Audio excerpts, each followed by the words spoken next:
तुम भगवान नहीं, तुम तो कोई दुस्साहसी पाखंडी हो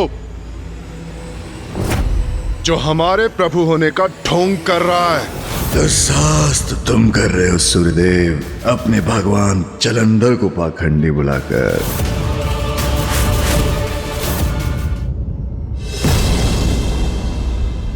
स्वामी, मैंने कहा था ना आपसे कि सभी देवता आपसे भेंट करने अवश्य आएंगे। यही सही समय है, इन्हें अपना परिचय दे दीजिए। बता दीजिए इन्हें कि आप कौन हैं।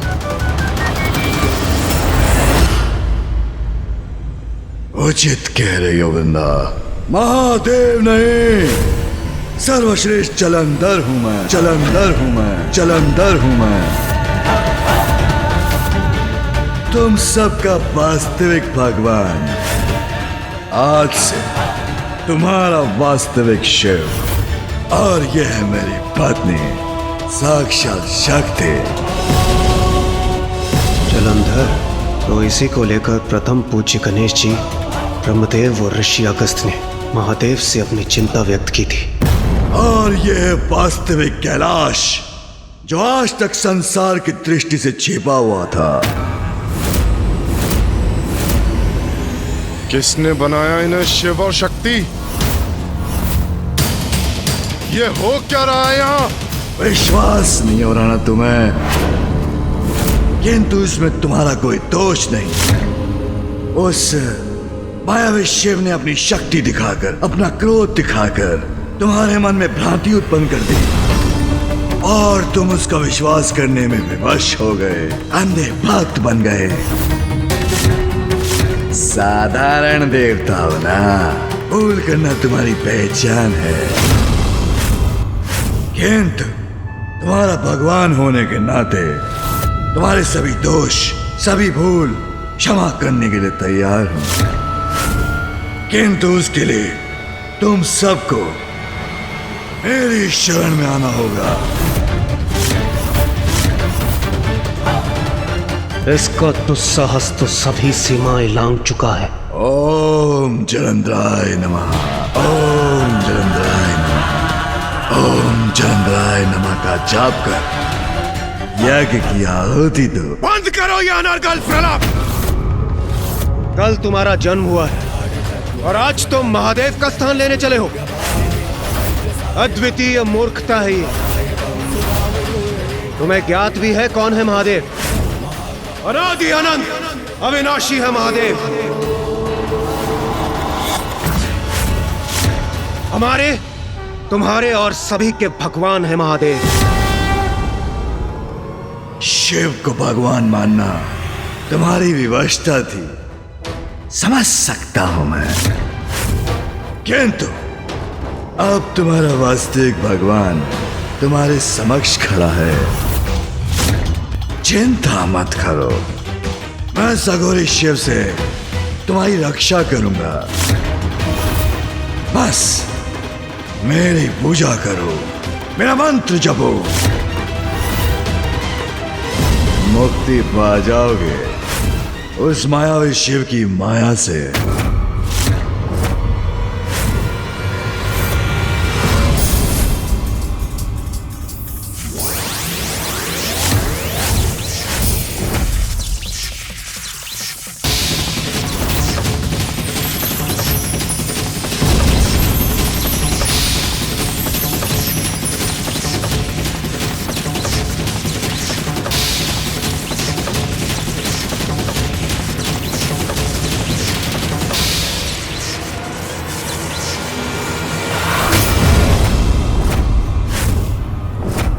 प्रकट हो चुका हूं, पहचानो मुझे, मैं हूं तुम्हारा ईश्वर। अभिवादन करो मेरा।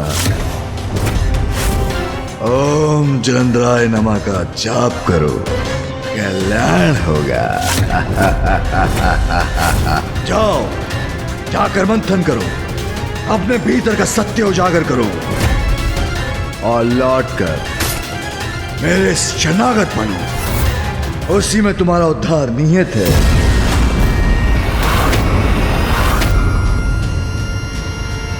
सुना नहीं क्या कहा प्रभु ने? भगवान जलंधर के विश्राम का समय हो चुका है। आप लोग प्रभु का प्रसाद ग्रहण करें और प्रस्थान करें यहाँ से।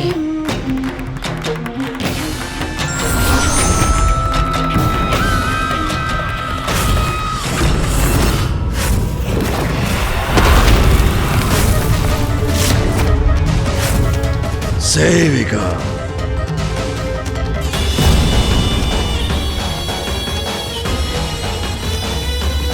ये प्रसाद इन सभी देवताओं को दे दो। ओम जलंधराय नमः, ओम जलंधराय नमः, ओम जलंधराय नमः, ओम जलंधराय नमः, ओम जलंधराय नमः, ओम जलंधराय नमः। ये प्रसाद और भगवान जलंधर के चरणों के पुष्प प्राप्त कीजिए। हटाए सब शगुन को। हमें शीघ्र महादेव के पास जाकर सूचित करना चाहिए। कौन है ये पंडित जो इतना दुस्साहस कर रहा है? अब महादेव ही समाधान करेंगे इस समस्या का, वो ही दंडित करेंगे इसे।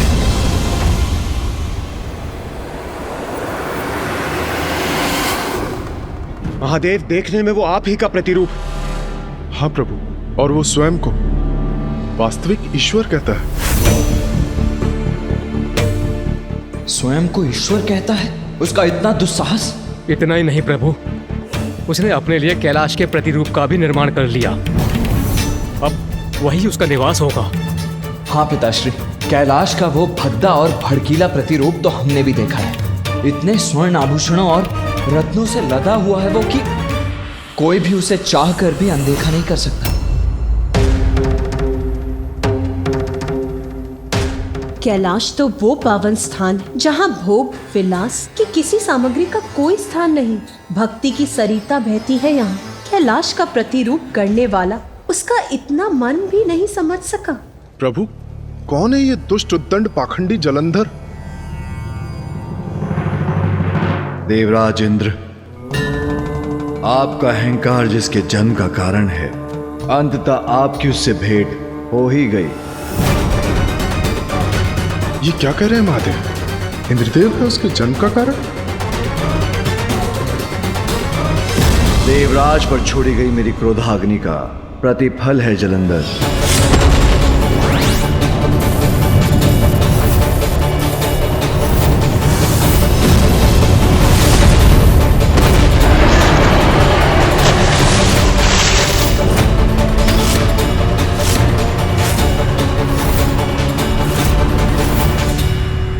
किंतु आप सभी उसके किस कृत्य से इतने चिंतित हैं?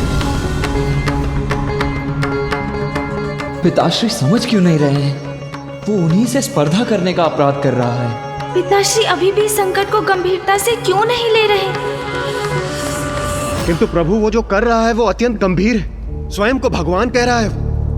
तो क्या हुआ देवराज? स्वयं को भगवान कहता है तो कहने दीजिए। कुछ भी कहने से असत्य क्या सत्य हो जाता है? संसार मुझसे ही जन्म पाता है और अंत में मुझ में ही समा जाता है। सर्वज्ञात है मेरा ये सत्य, इसलिए असत्य कितना भी कोलाहल मचा ले, किंतु सत्य को लेश मात्र भी प्रभावित नहीं कर सकता। पिताश्री, असत्य का गहन अंधकार व्याप्त होने पर भी सत्य का प्रकाश अवश्य उजागर होता है, किंतु असत्य संसार को भटकाता है और विनाश का, पीड़ा का एवं कष्ट का कारण बनता है। पिताश्री, जलंधर को यदि रोका ना गया तो उसके इस असत्य का दुष्प्रभाव अवश्य होगा। प्रभाव होगा, अवश्य होगा। जब सभी देवता शिव के स्थान पर आपकी प्रार्थना करेंगे तो शिव पर भी इसका प्रभाव अवश्य पड़ेगा। पिताश्री, मेरा विचार है कि समस्या अभी जन्म ले रही है और समस्या के आरंभ में ही उसका अंत करना उचित है। कि किसी का भी स्वयं को भगवान घोषित करना बहुत बड़ा अपराध, किंतु ये जलंधर की प्रारंभिक भूल है। कदाचित इसीलिए महादेव उसको दंड न देकर सुधरने का अवसर देना चाहते हैं। हमें सावधान रहना होगा प्रभु, क्योंकि शिव और उसके परिवार वाले आपको एक बहुत बड़ी समस्या घोषित कर अपने मायावी और कपटी उपायों से आपका अंत करने का प्रयास करेंगे। किंतु देवताओं पर शिव का एकाधिकार अब आप ही प्राप्त करेंगे, क्योंकि आप अति बलशाली हैं और गुरु शुक्राचार्य ने आपको अष्ट सिद्धियां प्रदान की हैं, जिससे आप अपराजय हो गए हैं और आपका अंत कोई नहीं कर सकता। आज जलंधर स्वयं को ईश्वर की पहचान बताकर अपना स्थान बना रहा है। कल वो अपने इस परिचय का अधिकार भी जताएगा और जिसके लिए वो सबसे उनके अधिकार छीनने का प्रयास भी करेगा। इससे पूर्व कि वो सबके लिए संकट उत्पन्न करे, हमें उसका दमन करना ही चाहिए। यही तो दुविधा है पुत्र। उसने संसार के लिए संकट बनने का संकेत दिया अवश्य, किंतु वो अभी संकट बना नहीं है। संकट है तो समाधान भी अवश्य है। महादेव जलंधर को नष्ट कर इस संकट को जड़ से ही मिटा सकते हैं। हाँ पिताश्री, मैं गणेश से पूर्णतः सहमत हूँ। मैं आपसे निवेदन करता हूँ पिताश्री, अब हम सभी को इस चिंता से मुक्त कीजिए, संसार की सुरक्षा कीजिए, नष्ट कर दीजिए उसे, मिटा दीजिए जलंधर की पहचान को। आप मात्र ईश्वर की पहचान नहीं, आप तो स्वयं ईश्वर हैं प्रिय बलश्रेष्ठ। स्मरण रखिए, महादेव होने का जन्म सिद्ध अधिकार है आपका, और जो भी उसमें बाधा बनेगा उसका दमन कर अपना ये अधिकार स्थापित करना, ये आपका कर्तव्य है। किंतु गणेश, अपने कृत्य से जलंधर ने स्वयं को प्रमाणित कर क्या किया है? मात्र स्वयं को ईश्वर ही तो घोषित किया है उसने। पिताश्री तनिक रुकिए, अब मैं आप सभी को सरलता से एक कथा के माध्यम से समझाता हूँ। आप सभी ने ऊंट और उसके स्वामी की कथा तो अवश्य सुनी होगी। एक बार एक यात्री मरुस्थल के मार्ग से यात्रा कर रहा था। रात्रि हुई तो उसने शिविर लगाया और विश्राम करने लगा, किंतु शीत बहुत थी, जिसके कारण बाहर खड़ा ऊंट बार बार शिविर के भीतर अपना शीश डाल रहा था। ये देखकर उसके स्वामी को उस पर दया आ गई और उसने ऊंट को शिविर में उसका शीश छुपाने की अनुमति दे दी। सर्वप्रथम ऊंट ने अपना शीश भीतर किया, फिर धीरे धीरे अपना शेष शरीर भी भीतर ले जाने लगा और कुछ समय बाद ऊंट तो शिविर के भीतर था और उसका स्वामी शिविर के बाहर। इसलिए मैं कह रहा हूँ, उसने केवल आज स्वयं को ईश्वर घोषित किया है, किंतु कल वो आपके सभी स्थानों, सभी लोकों में बलपूर्वक प्रवेश कर आपसे आपका सब कुछ छीन लेगा। कुछ लोग शरणागत बनकर आते हैं, जिन्हें शरण भी देनी चाहिए, किंतु जैसे ही वो अपनी जीवन शैली, अपने विचार, अपना धर्म उन पर ही थोपने लगे जिन्होंने उन्हें शरण दी है, तो उनको उनका स्थान दिखाना आवश्यक हो जाता है। जलंधर तो शरणागत बनकर भी नहीं आया, अपितु वो तो हम सभी को शरणागत बनाने के विचार से आया है। इसलिए पिताश्री, यदि समय रहते हमने जलंधर को नहीं रोका तो वो सबके लिए संकट बनकर उभरेगा।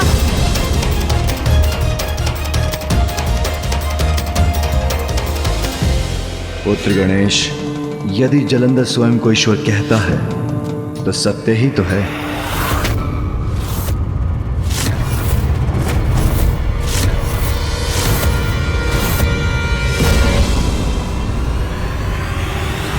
प्रिय बलश्रेष्ठ, सभी देवताओं को आदेश देकर उन्हें अपने समक्ष नतमस्तक होने पर विवश कर दीजिए। उचित कहती है वृंदा। मेरे भगवान जलंधर का तिरस्कार करने का तू साहस करे, वो तुझ देवता, ये मुझे कदापि स्वीकार नहीं। अब देवताओं को ज्ञात होगा मेरे बलश्रेष्ठ सबसे श्रेष्ठ है, भगवान है, वो समस्त संसार को अपने अधीन करेंगे। किंतु कैसे पिताश्री, ये सत्य कैसे है? मेरा अंश तो सभी में है। मैं कार्तिकेय में हूँ, मैं उमा में हूं, प्रत्येक शिला में हूं, प्रत्येक नदी में मैं हूं। वायु, जल, अग्नि, पृथ्वी और आकाश अर्थात समस्त सृजन के आधार सभी पंच तत्वों में मैं ही तो हूं। मैं सूर्य में हूं, मैं चंद्र में हूं, संसार के सभी चराचर जीवों में मैं हूं। और मैं सभी में हूं तो मैं जलंधर में भी हूं। मेरा अंश उपस्थित है उसमें, तो वो असत्य कहां कह रहा है? किंतु महादेव, नहीं, स्वयं को ईश्वर घोषित करना इतना बड़ा अपराध नहीं कि उसे दंड दिया जाए। मैं अपना निर्णय ले चुका हूं और उस पर सार्थक हूं। जब तक जलंधर कोई ऐसा अपराध न करे जिससे संसार को हानि हो, मैं उसे कदापि दंडित नहीं करूंगा। किंतु महादेव,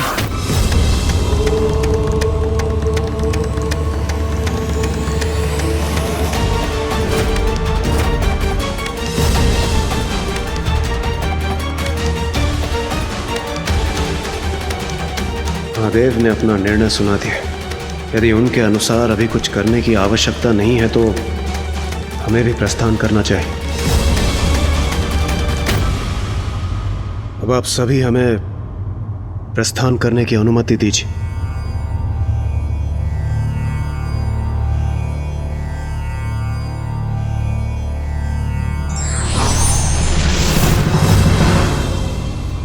गणेश, यदि महादेव जलंधर को लेकर चिंतित नहीं है तो कदाचित हमें भी अपनी चिंता त्याग देनी चाहिए। अब हमें प्रस्थान करना चाहिए।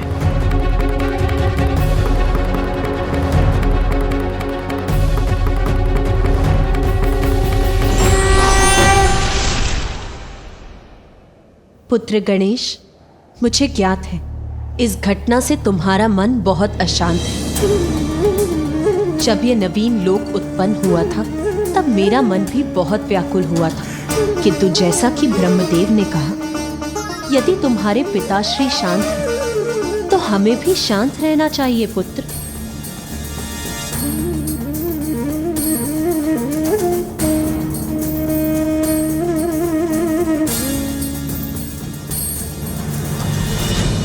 जगत पिता है पिताश्री। अच्छे बुरे देव दानव यक्ष किन्नर गंधर्व मनुष्य सभी चर अचर जीव उनकी संतानें हैं, और जगत पिता तो अपनी सभी संतानों को समान दृष्टि से देखते हैं, इसलिए तो वो सर्वोच्च है। किंतु भैया, मुझे आभास हो रहा है कि जलंधर अवश्य कोई बड़ा महासंकट प्रस्तुत करने वाला है। हाँ भैया, हमें उसके प्रति सतर्क रहने की आवश्यकता है।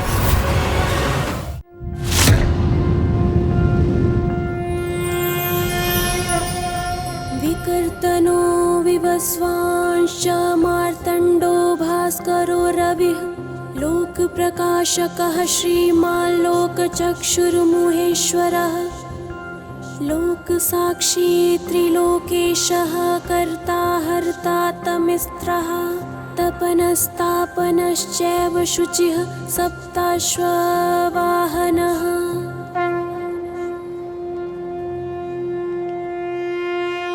देवी संज्ञा, मेरा दिवस, मेरे कार्य का आरंभ तुम्हारे द्वारा मेरी आरती से ही होता है। स्वामी, जीवन का आरंभ आपसे ही होता है।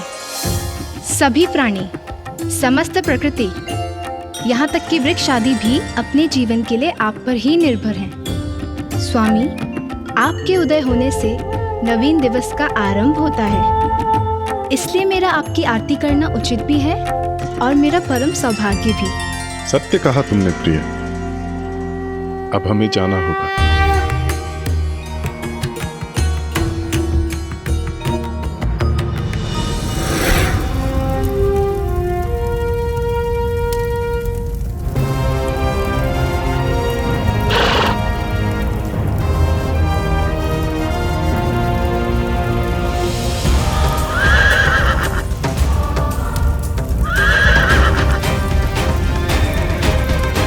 प्रकृति की गतिशीलता मुझ पर ही आधारित है, इसीलिए मेरी यात्रा में क्षणिक विलंब भी अनुचित होगा। आदिदेव नमस्तुभ्यं प्रभाकर नमोस्तुते।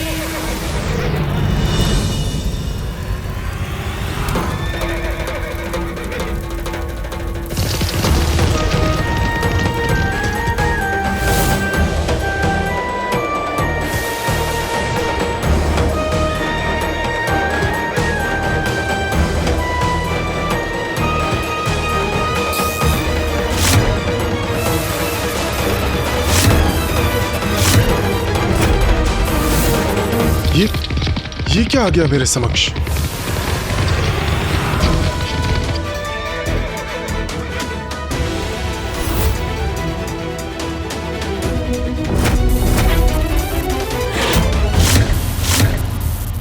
महादेव का त्रिशूल? किंतु महादेव का त्रिशूल मेरा और मेरे प्रकाश का मार्ग क्यों बाधित कर रहा है? महादेव का नहीं सूर्यदेव, ये तुम्हारे नवीन भगवान सर्वश्रेष्ठ जलंधर का त्रिशूल है। जलंधर?